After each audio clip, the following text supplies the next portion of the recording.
Back everyone to the Ethica Regulatory Change series. In this webinar series, we hope to provide you with helpful guidance on CPS 230 so that you have the practical knowledge to uplift your operational resilience. Today, we're going to spend the next 30 minutes focusing on another critical part of CPS 230, the governance obligations. But before we do that, a quick word from our sponsors.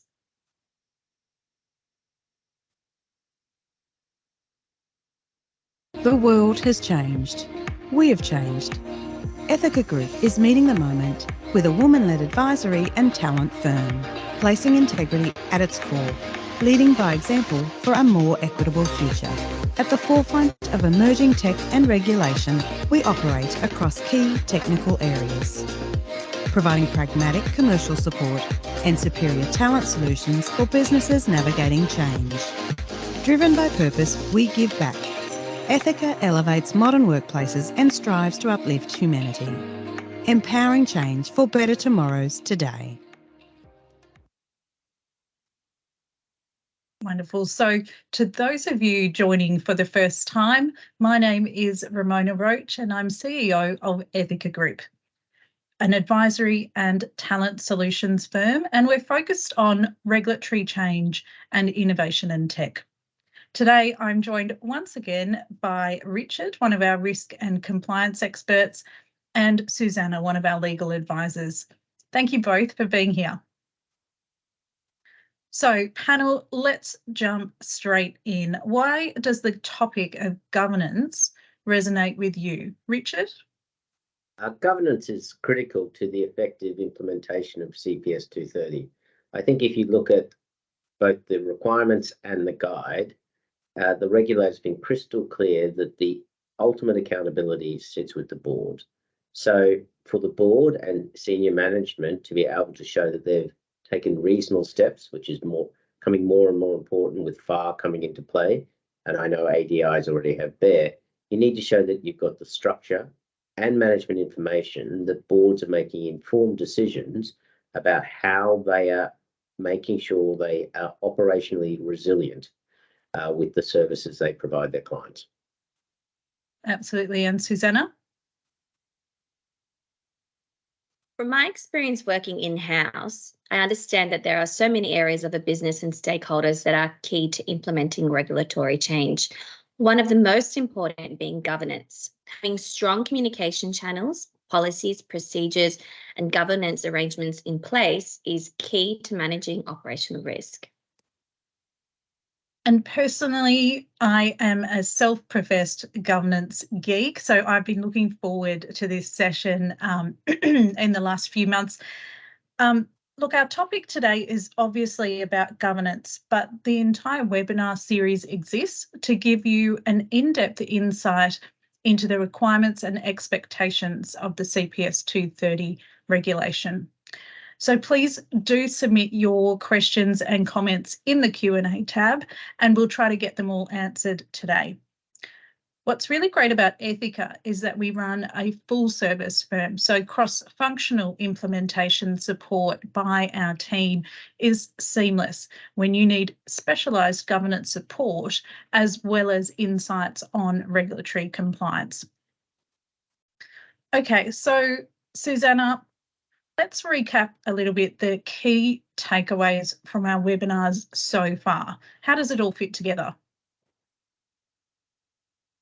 As mentioned in previous webinars, shown there on the slide are 4 interrelated work streams, one of which is governance. Whilst you may start working on each separately, the concepts are important and relevant to each other, and compliance is concurrent and not linear. And of course, APRA has said that it will be checking for the existence of a change management plan, with the 4 work streams correlating to the requirements of the standard covered in that plan. And of course, as we've said multiple times before, this is a show me, not tell me exercise. And you need to view each of the webinars along with the other work streams in mind. So with that said, what do the regulations actually say in relation to governance? CPS 230 places significant emphasis on the board's responsibilities in overseeing and managing operational risks within APRA-regulated entities. Key aspects of the board's role include establishing and maintaining a comprehensive risk management framework that includes governance arrangements specifically tailored for the oversight of operational risk, and ensuring regular reviews of the entity's operational risk management strategies. These reviews should align with the requirements outlined in paragraph 16 of CPS 230. The board's responsibilities in these reviews involve gaining a thorough understanding of the entity's operational risk profile. This includes identifying the types of risks that entities face, determining acceptable risk levels, and setting clear indicators, limits, and tolerance thresholds. Overseeing the implementation and effectiveness of internal controls designed to manage operational risks. It is crucial that these controls are not only well designed, but are also effective in practice. Monitoring and analysing operational risks, as well as ensuring robust processes for reporting these risks. The board should also oversee incident management procedures related to operational risks. They should develop and regularly evaluate a business continuity plan to ensure that the entity can sustain operations during disruptions. The board should also ensure this plan is tested against challenging scenarios. And they should also manage and oversee relationships with service providers, including establishing processes to control risks related to external arrangements.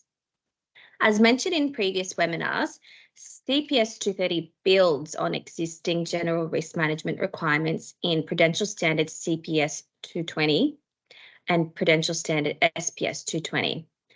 The draft Prudential Practice Guide gives helpful guidance in this regard and says if both the BCP and recovery plan are triggered at the same time, crisis governance arrangements remain effective. This would include that communication strategies are not duplicative or inconsistent, and any triggers used for activation would not send conflicting messages. Okay, so let's take a quick poll now. Audience, when it comes to governance, how informed and engaged is your board? I'll give you a minute there just to vote on the Slido that should have popped up on your screen. I would hope that boards are fully aware of the regulation and working with you, and it looks like many are aware, but obviously people are kind of struggling to get in the priority list, particularly because there's a long runway for this regulation. So that's interesting. So Richard, how should an organisation ensure that it leverages its governance to support CPS 230 compliance? Yeah, well, I think first of all, the board and the key committees need to know the requirements, and it's quite encouraging to see on that poll that there is currently, or people are getting that on board agendas, because I know I've been talking to a number of boards lately. There are numerous headwinds that are currently facing people. There's a lot of other areas where boards may be focused, but this is such a fundamental area that they need to actually have that. So first and foremost, if this hasn't been done, clearly outline what are the requirements of CPS 230. I think articulating, and this really resonates with senior management, what their accountabilities are. What are they accountable for? Clearly outline that. So then when they're looking at other aspects, which is a comprehensive plan, they can provide their input into that. And what's extremely useful is, even at a high level, giving them a gap analysis to actually how significant a task this is likely to be, so they can gauge and think about what resources they need and what capital they need to put towards making sure they're in a position that they are going to comply with CPS 230. The other thing I would be mindful of is just a timeline. Ramona, I think, it is mid or early 2025 where this is required to be implemented. But the regulators, and we've mentioned this before, have clearly stated that they're expecting work to be well underway early next year. True. And one thing you and I were talking about recently is tying this back to the Royal Commission and highlighting for boards where this regulation has come from, in case, you know, some board members have missed out on that knowledge. Any thoughts on that? That's a great point. I think the Royal Commission clearly showed and outlined that there's an expectation that boards are provided with the information required for them to manage non-financial risk. I think we demonstrated there that, there hadn't been the requisite investment in controls and infrastructure and oversight for numerous non-financial risks across the entities that were reviewed there. And I think the regulator take an extremely dim view based on that. If boards weren't taking this seriously, giving the time, resources, and energy to implement this, because they would be saying, and if they want to take enforcement action against organisations, it's not like they weren't forewarned. It'll most likely be quite clearly linked to BEAR or FAR, and as we know, that's got repercussions potentially for people's compensation with CPS 511. So, there's no way. Boards have been on notice since the Royal Commission. It's been further implemented, and notice in relation to FAR coming in. And if you look at the rules on CPS 230 and look at the guide, it clearly articulates there's an expectation on the board to be heavily involved in agreeing and going through plans and policies, and even taking into account acquisitions in relation to operational resilience. Right.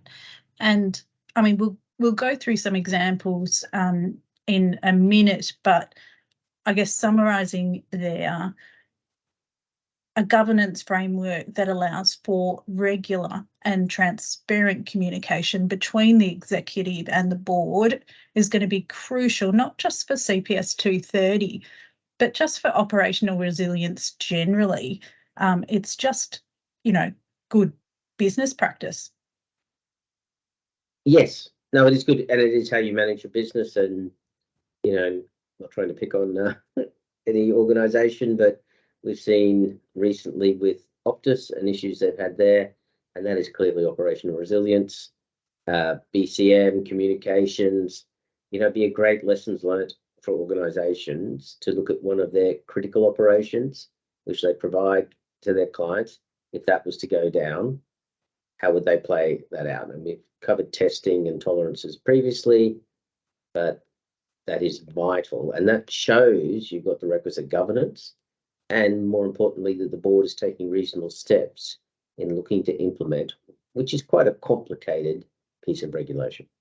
Yeah.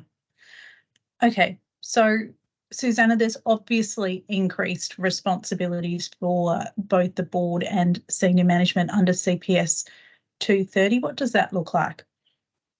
Yes, well, as Richard mentioned earlier, the regulation says that the oversight of operational risk management is ultimately the accountability of the board.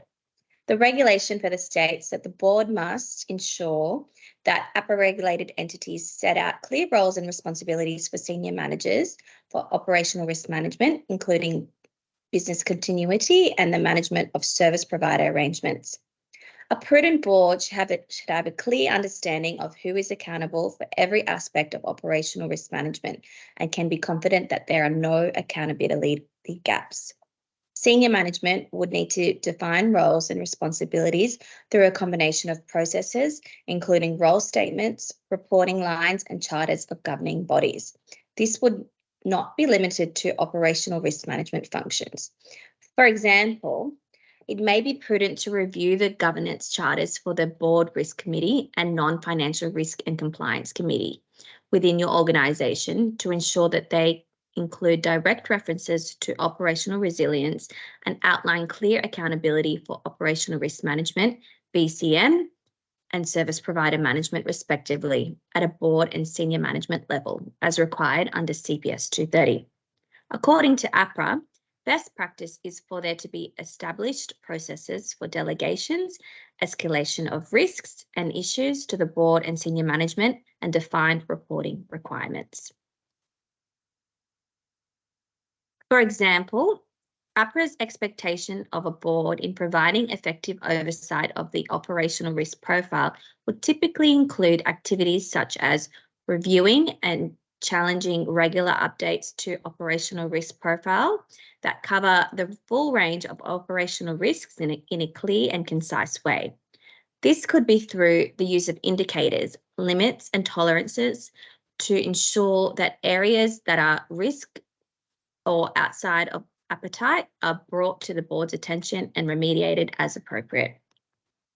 They should include regular reviews and challenges to the effectiveness of the key internal control environment that impacts the operational risk profile, and a deep dive into any areas of significant weakness, and be kept actively informed of progress in major remediation programs.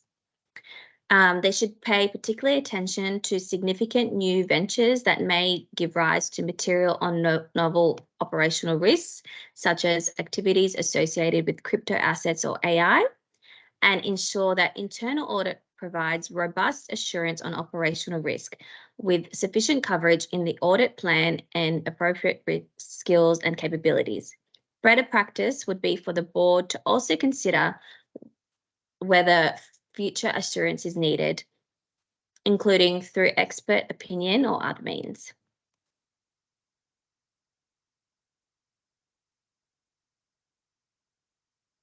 It's important to note that CPG 230 says that where an entity has multiple or more detailed plans that sit underneath the overall BCP, these must be approved by senior management as long as they are consistent with and aligned to the overall BCP.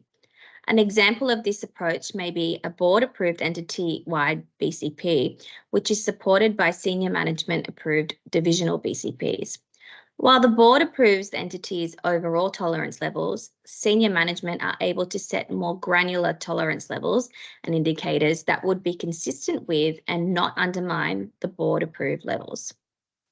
That's really helpful. I mean, it's helpful to hear an example of where a board can empower executives operationally to kind of carry out what's within risk appetite, right? So, Richard, do you have any other examples of board responsibilities under CPS 230? Yeah, I think it's, as you said, it sort of comes down to, I think it was a really good point that was made by Susanna, is the board's responsibility is making sure that the organisation remains within risk appetite. And it's the services that's provided that does that. So if you think from a board perspective, they want to be quite clear on tolerance levels for their key services that they have, be if it's an ADI big payment. I think we've covered this before. If it's a super fund in relation to investments, and for insurance companies' claims. So they would need to have clear oversight in relation to the policies, in relation to that, tolerance levels, also where the material service providers are, and the risks of making future acquisitions. Like if they're looking at going down a different service provider or a material service provider they may be looking to change, board has to be really aware of the impact of that on how it's providing its services and be comfortable that appropriate due diligence has been done and that controls are in place. I think the other point is, we talk about and we see it a lot about the risk pyramid, how you get delegated down accountabilities from the board. Standard practice just needs to be crystal clear. People know who is accountable for what, but also the quality of the information that goes back up to the board so the board can oversee and be comfortable with that delegation of accountability, the empowering that you sort of just outlined, Ramona, is actually working in practice. And I think it's really important that all three lines work well together, the first, second, and third. We did mention, and even the fourth line, into external and internal audit. So making sure there's a comprehensive plan, both in relation to implementation, ongoing operational execution, and assurance over that, and that they have the requisite information is fundamental. Absolutely. And so we were talking a little bit about, specific examples to do with ADIs, insurers, superannuation companies there, around the types of things that boards can delegate down. Did you have any, comments around examples that you've seen in that space? Well, as I said, let's just take ADIs in relation to payments. There is going to be someone responsible for the payment systems in an organisation, in a large organisation, for that. So they need to make sure within their operational risk teams, even compliance teams, risk teams, that they have clear controls for that. It's not going to be for the board to decide what controls are required. It's not going to be for the board to determine what policies are needed, but they do need the information to know that that is working. As I said just moments ago, as I said in relation to claims for insurance companies, another example, and also that as a super fund, you're able to make investments or actually provide redemptions on a timely basis so people can meet the day-to-day needs that they have to carry out their daily lives. Thanks for that. Obviously, APRA's expectation is targeted, relevant, sufficient information going to the board to empower them to make, clear decisions, and for the board to really have an understanding of potential impacts on operational resilience. So where are the risks? So it's a two-way street, isn't it? There's delegations down from the board, but there's also an expectation that the board is furnished with relevant information. Yeah, and I think it's sort of, I've heard the term effective delegation. So it's not a set and forget. It's not like you delegate it and then, you're accountable, make sure you do your job. It's like you have to have clear accountability that can be delegated down, but they also need to have comfort that it's working. And it is executive management have the responsibility of providing that information.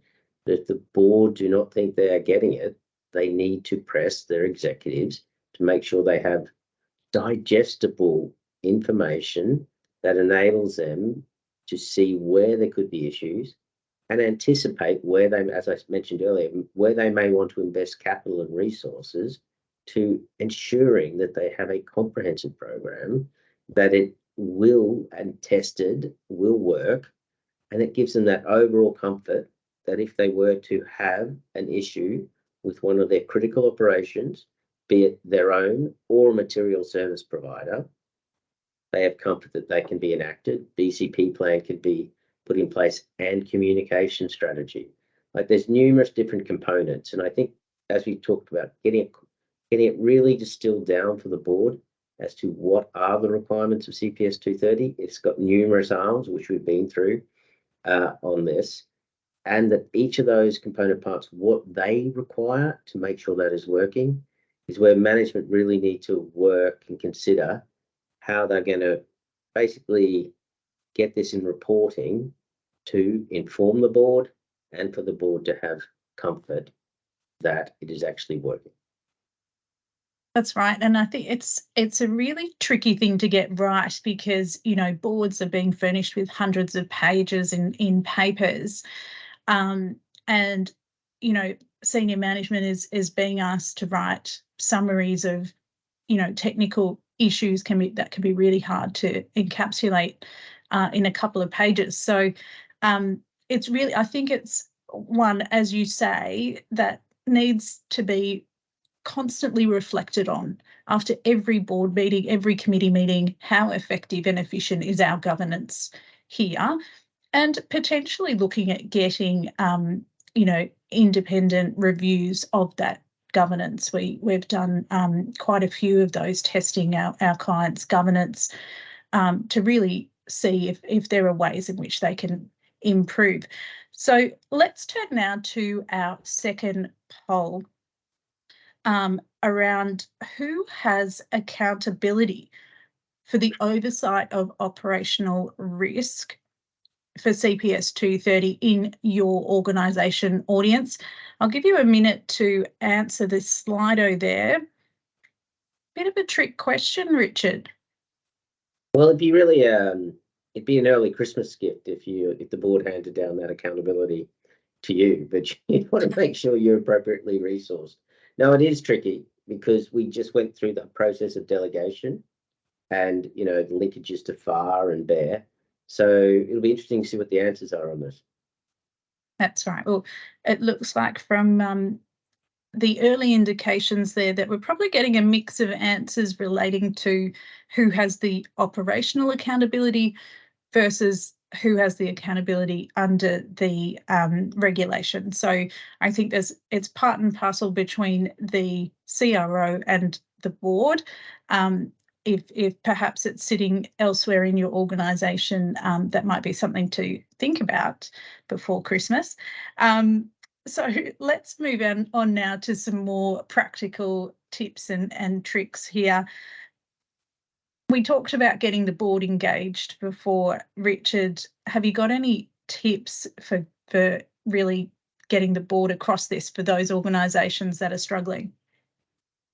Yeah, like individual accountability always makes the light bulb go off. And I know, I just know because there's so much regulatory change on the agenda at the moment. As I mentioned, there's a number of headwinds. Really, really breaking that down into a simple message so the board can think, oh, this has major ramifications, not only for the organisation, but as a board and for the directors personally, is always, I think, a good hook to get them in. I think, and there you demonstrate the nexus between BAR and CPS 511, because things I've heard, you know, throughout the industry and particularly for ADIs, it's like, oh, we've got BEAR, so that's fine. But you know, there are significant changes for that, and also for super and insurance companies. This is new legislation that's coming in, and I think, you know, just use examples like I don't want to pick on Optus again, but that's a relevant example of where there has been a major operational resilience issue. And, you know, if I was a regulator, I'd be expecting lessons learned to be done in relation to that. So making it real for them, distilling it down and not being overly technical so they can ask, and this is what I've been in numerous board meetings, once they've got it on their minds and the agenda, they will ask for information, they will ask for, are you resourced? It's really making sure they can feel that they're part of it. They have skin in the game, making sure they know they've got skin in the game. And, you know, what can be the potential consequences of not getting this right?